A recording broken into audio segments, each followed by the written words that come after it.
Who would have thought that we would be getting a TV show for Boba Fett and Obi-Wan Kenobi, both iconic and beloved by the fans? And who would have thought that both shows would be so uninspired and so laughably mediocre? Sorry folks, but we can't win them all. I know. We were all excited to see Kenobi again in his own movie. Oh, wait, sorry. TV show, which they're gonna release as a movie once the final episode is. It's weird, okay? I don't know what they were thinking, but it's just really weird. Look, I really wanted to like the show. I really did.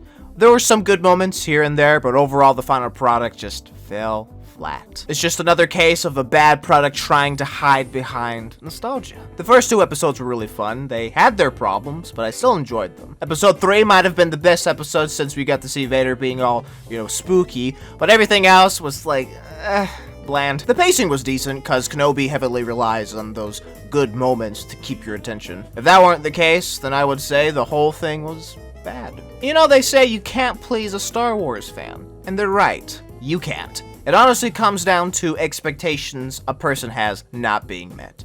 This topic alone deserves a video on its own, but basically I was expecting something to happen, and it didn't. Not the end of the world if what they had in store was good and interesting, but that's sadly not the case. What we got was a boring, watered-down story that had a fun, silly straw to suck it all up. Out of good faith, and because I did enjoy my first viewing of Kenobi, not watching it again though, I will go through the good aspects of the show that makes it worth watching, and then I'll cover the stuff that I thought hindered the overall experience. Hopefully I won't sound like a total jackass, but I'm not sorry. Anyways, let's get started with the first thing that makes the show good.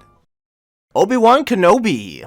This had to be a must. If they managed to screw up the character, the legendary Obi-Wan Kenobi, they would have a legitimate riot on their hands. I'm thankfully here to say that they handled the character very well. Say what you want about the show, but man, it was really nice to see Ian McGregor once again as Obi-Wan Kenobi. A big old grin just appeared on my face when he showed up for the very first episode. He starts off all sad and defeated, just trying to keep his head down so to not draw any unnecessary attention to him. But as the story continues, he gets a bit bolder, starting to reconnect with the Force. That aspect made sense for me. At first, I wasn't too sure about it, but I came around and accepted it. It does make sense that Kenobi would be weak after 10 years of distancing himself from the Force. Though, in Revenge of the Sith, when Yoda told Obi-Wan that his old master was going to train him, it made it seem like he was going to stay strong with the Force, but I guess things didn't work out in the end. Overall, I liked what they did with Obi-Wan Kenobi.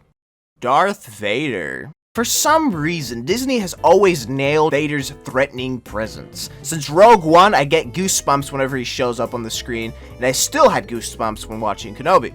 It was nice to see that after all this time, Vader still wanted to meet up with his old master. Not for any good reason, of course, but still very wholesome regardless. I thought the scenes where Vader and Kenobi are talking with each other was the best part of the show. What have you become?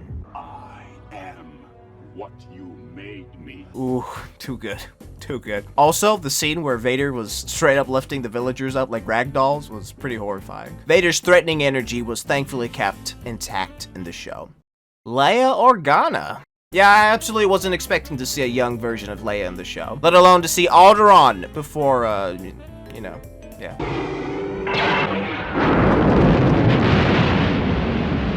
At first, I thought she was kind of annoying, a bit too brash, but as the show progressed, I grew to like her. You see how she acts and talks, and yep, that's Leia Organa right there. She had good chemistry with Kenobi, so much so it drives him to push on. It's a good dynamic, the zoomer and the boomer. Hello there. Probably one of the main reasons why Obi-Wan is so well known in pop culture today is the iconic line from Episode 3, Revenge of the Sith, where he jumps down on all the droids and says, "Hello there." Say hello there to any big prequels fan, and most likely they'll respond with, "General Kenobi!" Maybe add, "You are a bold one!" as well. So obviously with a show mainly about Obi-Wan, you would think that the show would be riddled with hello there's, right? Wrong! You know how many times hello there was said throughout the entire season? Once. Now I'm glad that's the case. It would have gotten lame after the 16th time of him saying hello there. There was a lot of opportunities for Kenobi to say his iconic line, getting super close, but pulling out just in time, like this. Aren't you going to say hello? Hello. Also, that's what she said. They were definitely blue-balling us with that shit, but man did the release felt so good when he finally said hello there at the very end of the series. Hello there. I think that's all the good things I had to say about the show. Besides Order 66, Hayden Christensen, yeah, that's pretty much it. Now it's time to shit on the show. The music. This is a cardinal sin. I should never have to say that the music in a Star Wars film or TV show was bad. But here I am saying the music in Kenobi was objectively bad. It felt so weak and uninspired. Moments that could have been better falls short due to the music not being able to pull its own weight.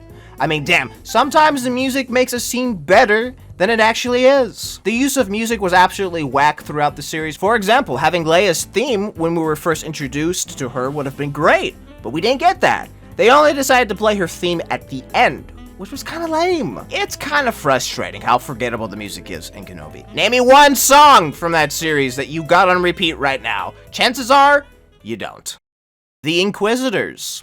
In Rebels, all the Inquisitors felt like a legitimate threat. The way the characters were designed and then realized was executed really well. The Inquisitors from Rebels were without a doubt memorable characters. Same thing with Jedi Fallen Order. They were threatening and they were designed well. Then we have the Inquisitors from Kenobi. A bunch of useless, forgettable cannon fodder. And I know I'm using the word forgettable a lot. I know, but I swear to God, dude, if someone tells you, have you seen Kenobi from like 6 years from now, you're gonna be like, oh yeah, that show, that part was in the show as well. You're not gonna fucking remember any of the names, okay? Besides Obi-Wan Kenobi, Leia Organa, Darth Vader, Bail Organa, okay? Those are the only people you're gonna fucking remember. You're not gonna remember anything else, alright? You know why? Because the show had a lot of forgettable moments. But I digress. That threatening presence that I was talking about before, gone. Non-existent. The way they look in the show felt really cheap. Obviously, they're gonna look different from their animated appearances, but they still looked bad. But man, oh man, they did the Grand Inquisitor dirty. From looking like a demon to now looking like some pasty white dude with an inflated head. What's the difference? The way they designed the Grand Inquisitor in the show not only doesn't match what he looks like in Rebels, but also doesn't match his species from Episode 3, Revenge of the Sith. But the most boring Inquisitor of them all is the third sister, who unfortunately was the main focus of the show. Bitch can't even break a child with the Force! She's that edgy kid that always tried to act tough, but the moment you fought back, they would almost immediately fall down and cry. She literally had that vibe of a child screaming at Walmart that needs a spanking. Not a threat whatsoever. No offense to the actor, but she didn't give off the vibe that she's a villain. I think if they would have picked a white chick over her, the character would have been a bit more threatening, because there's nothing more threatening, more horrifying than a middle-aged white British housewife coming at you with a spinning lightsaber asking for your manager. The directing. I tried to give the show the benefit of the doubt, but after the 6th episode, I can't anymore. I really can't. For the most part, the directing was just bad, plain and simple. I even made a video talking about the amazing Leia chase scene for the first episode with how goofy it was. There's just a lot of moments where you're just looking there and it's like, what are you doing? It's just so bad you can't help but to laugh, okay? It's just riddled throughout the show. It's sad, it really is. I guess I'll throw in the fight scenes as well, since it kind of falls in the same category. Boring, boring, boring. There are at least 2 fight scenes that I enjoyed. The Vader massacre and the final confrontation between Vader and Kenobi. Everything else felt slow and just amateurish. There were legitimately moments where it felt like they were just waiting for the opponent to get ready to defend and then finally attack. It amazes me how someone can make a lightsaber fight look so goddamn lame. The pacing. I know, I said at the beginning of the video that the pacing helped the show not be a snooze fest, but honestly, it played against the show as well. It felt really rushed, especially towards the later episodes. It wasn't badly rushed like in The Rise of Skywalker, which each major event went by in a blink of an eye just so you can't think of the absurdity that was vomited out from a character's mouth. But the show did move a bit too fast. Like in the final battle scene between Vader and Kenobi. Loved it, by the way, absolutely loved it, just wished it was a bit longer. The beat that I was feeling from the entire show was, cool event happens, move on to lame scene. More cool stuff, more goofy shit, and so on and so forth. I get why it felt so rushed. With only 6 episodes to work with, you don't have much time to tell a solid story. The new characters. I can't even remember a single person's name from the Kenobi series besides Obi-Wan, Leia, Bail, Vader, Anakin, literally everyone else is bland. Not even the big builder robot was interesting to me, and I love droids! It's very apparent that the people who made Kenobi focused more on the already established characters and slapped some generic characters together and called it a day. I mean, I'm glad they put effort into the established characters, but man, it felt underwhelming whenever they were interacting with the boring-ass characters. Moments with these characters that were impactful to the story just fell flat because I didn't give two shits about them. I bet you no one is going to be jumping from their seats whenever they see a character from Kenobi reappear in another Star Wars title. Well, maybe the dude who faked being a Jedi. I like that character. Everyone else? Bleh. If you asked me if I would recommend someone to watch Kenobi, I would say yeah. I think every Star Wars fan should watch it at least once. Beyond that, don't waste your time with it. I won't die on a hill defending the show or hating the show. Kenobi is mediocre at best, extremely disappointing at worst. The saving grace were Ewan McGregor's performance as Obi-Wan and some cool events sprinkled throughout the entire show.